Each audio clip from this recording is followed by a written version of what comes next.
أعوذ بالله من الشيطان الرجيم. بسم الله الرحمن الرحيم.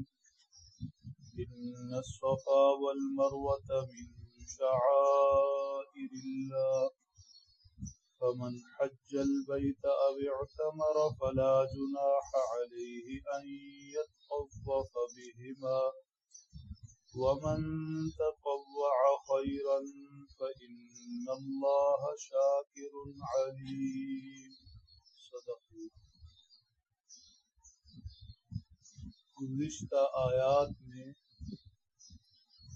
تحویل قبلہ یعنی بیت المقدس سے بیت اللہ شریف کی طرف قبلہ کی تبدیلی کا حکم تھا اور اس کی تفصیلات ذکر کی. بیت اللہ شریف کے متصل صفا اور مروہ نامی دو پہاڑیاں ہیں.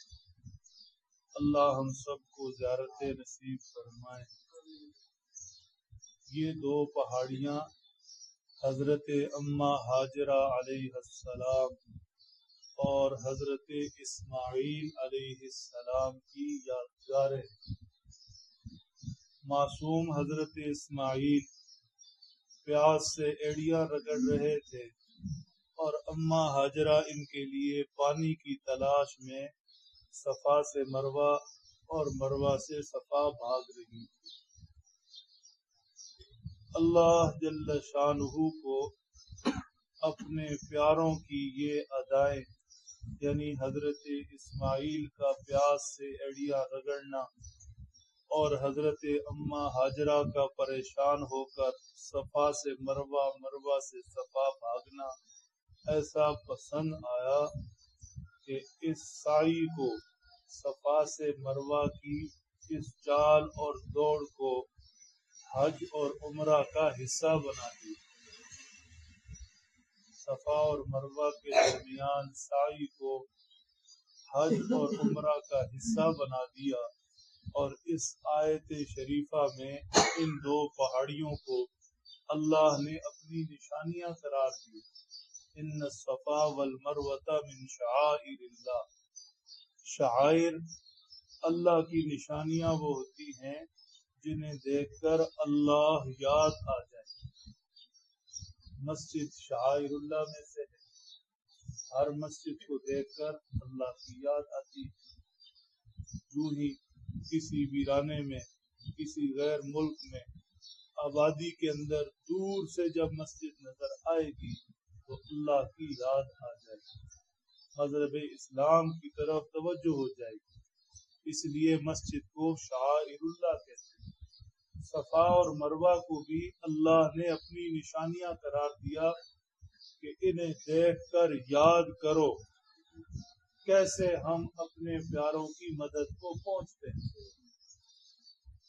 کیسے ہم حضرت اسماعیل کا ایڑیاں رگڑنا دیکھتے ہیں اور ان کی پیاس کا مداوع کرتے ہیں. حضرت اماں ہاجرہ کی پریشانی کا اللہ جل شانہ نے کیا حل نکالا کہ انہی معصوم اسماعیل کی ایڑیوں سے پانی کا چشمہ جاری ہوا. اماں ہاجرہ پہنچی تو دیکھا کہ اسماعیل کی ایڑیوں سے پانی کا چشمہ پھوٹ رہا ہے. پانی پانی پانی نکل رہا ہے. آپ نے بے اختیار پانی سے کہا زم زم رک جاؤ رک جاؤ، ورنہ تو وہ پانی مسلسل بہ رہا تھا. چنانچہ اس پانی کا نام زمزم قرار پایا اور اس پانی کو اللہ جل شانہ نے شفا کا ذریعہ بنایا، دعاؤں کی قبولیت کا ذریعہ بنایا. یعنی جو اس پانی کو پیے اس میں شفا بھی، اور وہ پانی پی کر دعائیں مانگے تو اللہ جل شانہ اس پانی کی برکت سے دعاؤں کو قبول فرمائے. صفا اور مروہ کے دونوں طرف مشرکین مکہ نے ایک زمانہ کے اندر بت رکھ دیے اور وہ ان کے درمیان سعی کرتے. بعد میں جب مکہ فتح ہوا تو مسلمانوں نے، صحابہ کرام نے اللہ کے نبی صلی اللہ علیہ وسلم سے یہ عرض کیا کہ یہاں تو مشرکین مکہ نے بت رکھے تھے اور وہ ان بتوں کی طرف دوڑتے تھے، تو اب ہم بھی ان کے درمیان دوڑیں۔ تو ارشاد فرمایا گیا کہ من حج البیت او اعتمر فلا جناح علیہما ان یطوف بہما، جو بھی حج یا عمرہ کرے گا تو اسے ان صفا اور مروہ کے درمیان سعی کرنی پڑے گی، یہ کوئی گناہ کی بات نہیں۔ اللہ جل شانہ نے اس سعی کو اپنے پیاروں کی اماں ہاجرہ اور سیدنا اسماعیل علیہ السلام کی یادگاریں بنائے، ان کی نشانیاں بنائے۔